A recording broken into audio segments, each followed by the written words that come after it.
wote tunajua kazi kubwa tulioifanya katika sekta ya elimu, kwamba ilikuwa ni kawaida kwa familia kutoa upendeleo kwa mtoto wa kiume dhidi ya mtoto wa kike kwenda shule. Lakini kutokana na kazi kubwa iliyofanywa na serikali kujenga miundombinu na marekebisho kadhaa tuliyoyafanya, sasa idadi ya wanafunzi mashuleni inakwenda sawa kwa sawa.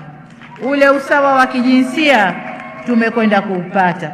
Lakini katika mazingira maalum, usajili uliofanywa miaka hii, hasa mwaka huu, tumekuta watoto wa kike wako wengi kidogo zaidi kuliko watoto wa kiume, na hiyo ni kwa ngazi zote, msingi na sekondari. Kwa hiyo kwenye elimu tumeshafanya vizuri. Uwasili wa watoto wa kike ndani ya shule ni 51% kama population yetu au idadi ya watu inavyotuambia. Kwa upande mwingine, kwenye elimu ya vyuo vya ufundi vilipokea wanafunzi 130,886, lakini wanawake ikiwa ni 58.87, na vyuo vya ufundi na ufundi stadi vilipokea wanafunzi 191,994, wanawake wakiwa 77.19.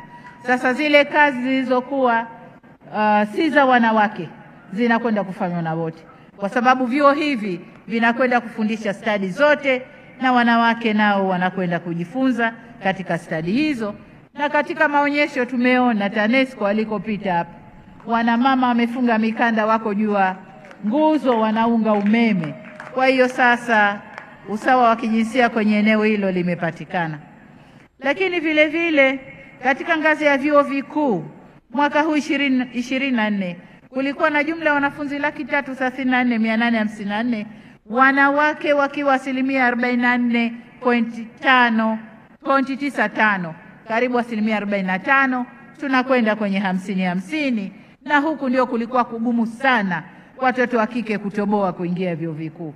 Sasa tuko 45%, tunakwenda kwenye 50-50.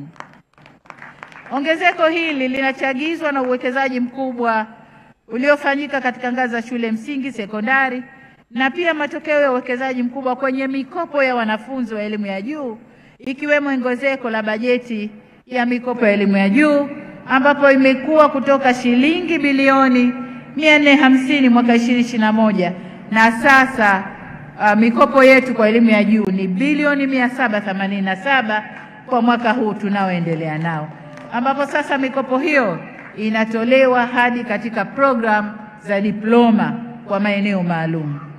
Vile vile katika kuchochea wanafunzi kuchagua masomo ya sayansi, serikali imeanzisha ufadhili wa 100% kwa watoto wote wanaochukua masomo ya sayansi, watoto wote. Hii inaitwa Samia Scholarship kwa vijana wetu wanaofaulu masomo ya sayansi. Lakini katika jitihada za kipekee tunajenga shule maalumu za wasichana kwa masomo ya sayansi, na shule hizi zimeshajengwa. Kila mkoa kuna shule moja ya wasichana kwa masomo ya sayansi. Hii nayo inatupeleka kwenye safari yetu ya kuondoa kutokuwiana kwenye mambo ya sayansi na masomo au kazi za aina hiyo baina ya wanawake na wanaume.